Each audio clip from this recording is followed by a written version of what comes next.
Assalamualaikum warahmatullahi wabarakatuh. Salam sejahtera untuk kita semua. Jumpa lagi di channel Bang MC HS Channel. Channel untuk kita berbagi pengalaman. Dan topik kita kali ini masih belajar MC yang berkaitan dengan public speaking untuk persiapan berbicara di depan umum. Sahabatku semuanya, subscriber, viewer yang saya banggakan, ketika kita berbicara tentang vokal, apa sih yang ada dalam benak kita? Sudah tentu vokal adalah suara. Dan menurut Kamus Besar Bahasa Indonesia, vokal adalah bunyi bahasa yang dihasilkan oleh arus udara dari paru-paru melalui pita suara dan penyempitan di atas glotis. Glotis itu di sini nih guys. Lalu mengapa kita perlu melakukan olah vokal? Seperti yang saya ketahui bahwa vokal adalah suara. Namun di dalam suara terdapat seni berbicara serta seni mengolah kata dengan berarti olah suara atau yang kerap disebut olah vokal yang akan mampu meningkatkan kemampuan untuk membuat audiens tenang dengan pembawaan kita, atau setidaknya mampu membuat audiens mengingat dengan apa yang telah kita sampaikan. Kalau tidak berlatih olah vokal dan tidak memahami apa saja unsur-unsur vokal, besar kemungkinan akan membuat audiens merasa bosan dengan pembawaan kita. Dan oleh sebab itu, yang ingin bergelut di bidang public speaking, termasuk MC, penting bagi kita untuk mempelajari olah vokal. Di dalam video kali ini saya akan membahas 6 unsur penting dalam olah vokal. Unsur yang pertama yaitu artikulasi. Artikulasi merupakan hal penting dalam olah vokal, namun kerap kali diabaikan. Padahal artikulasi merupakan teknik melafadzkan kata per kata dengan jelas, baik, dan benar.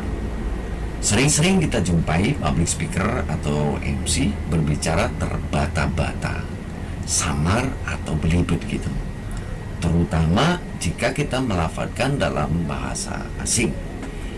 Jika kita berbicara dengan tidak jelas, maka audiens tentunya akan kesulitan dalam menerima informasi yang kita berikan. Itulah mengapa artikulasi menjadi sangat penting, karena artikulasi berkaitan dengan kejelasan kata per kata yang mau kita sampaikan ke audiens. Kamu bisa melatih artikulasi dengan mouth scratching pada video yang akan nanti saya sampaikan di sini. Kalian bisa juga dengan mempraktekkan dengan mengucapkan huruf vokal seperti A, I, U, E, O secara jelas dan benar. Selanjutnya kamu bisa melanjutkan dengan huruf B, C, D, E, F, G, H, dan seterusnya secara jelas dan benar juga. Setelah seraya cukup melakukan mouth scratching, kamu bisa mencoba artikulasi dengan membaca sebuah teks yang ada di sebuah skrip atau koran, majalah, dan lain sebagainya. Bacalah dengan suara yang lantang dan lakukan berulang-ulang. Atau juga bisa mengulang dengan tempo yang lambat atau yang lebih cepat. Misalkan saya punya kalimat begini: hari ini saya menghadiri latihan public speaking. Saya belajar banyak mengenai teknik olah vokal yang belum saya pelajari sebelumnya.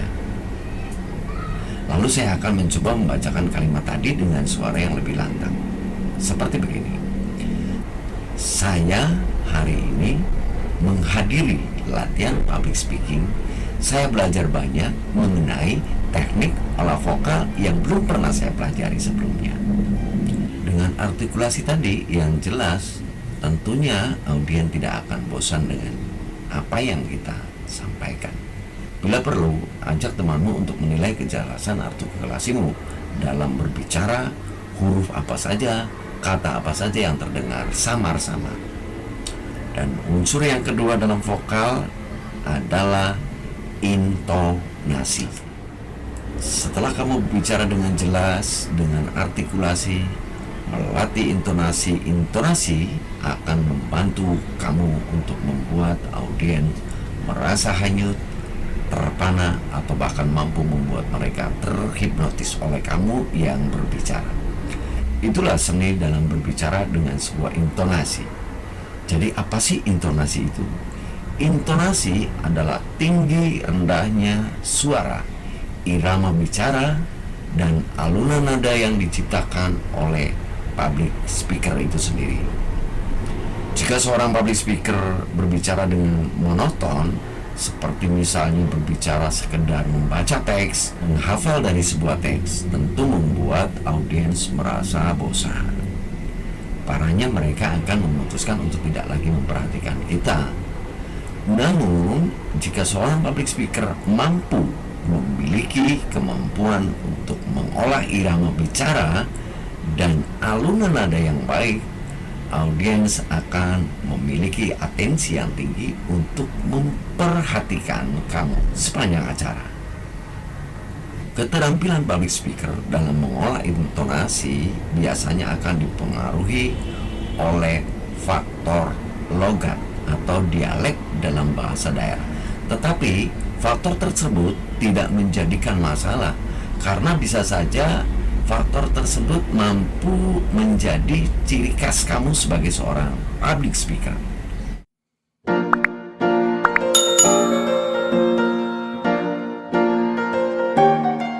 Oke guys, unsur yang ketiga adalah power. Power erat hubungannya dengan besar kecilnya volume atau inflection, penekanan yang kita gunakan dalam vokal. Ketika kita mampu mengolah power dengan sangat baik, kita juga dapat mempengaruhi kepemahaman audiens untuk menerima informasi yang kita sampaikan. Misalnya kita menggunakan power yang lebih kuat dan volume yang lebih besar, berarti kita sedang menekankan sebuah kalimat yang dirasa penting. Lalu jika kita mengurangi power atau volume setelah kita menggunakan penekanan itu, juga merupakan dari seni dari olah vokal. Karena audiens akan secara otomatis penasaran untuk mendengarkan penjelasan kita. Ini juga merupakan aksentuasi, di mana seorang public speaker atau trainer atau motivator yang ingin membangkitkan atensi dari audiens. Jadi penting seorang MC untuk melatih power dengan baik, untuk meningkatkan antusiasme audiens. Dan di poin ini kamu harus memperhatikan besar kecilnya suara saat kamu berbicara. Jangan sampai audiens tidak fokus hanya karena kamu berbicara dengan volume yang rendah. Contoh gini guys, hadirin yang berbahagia, di momen yang berbahagia ini, mari kita sambut bintang tamu kita pada malam hari ini, Ani dan Ana. Nah, beda lagi dengan penekanan dan juga lambat cepatnya daripada kita bicara.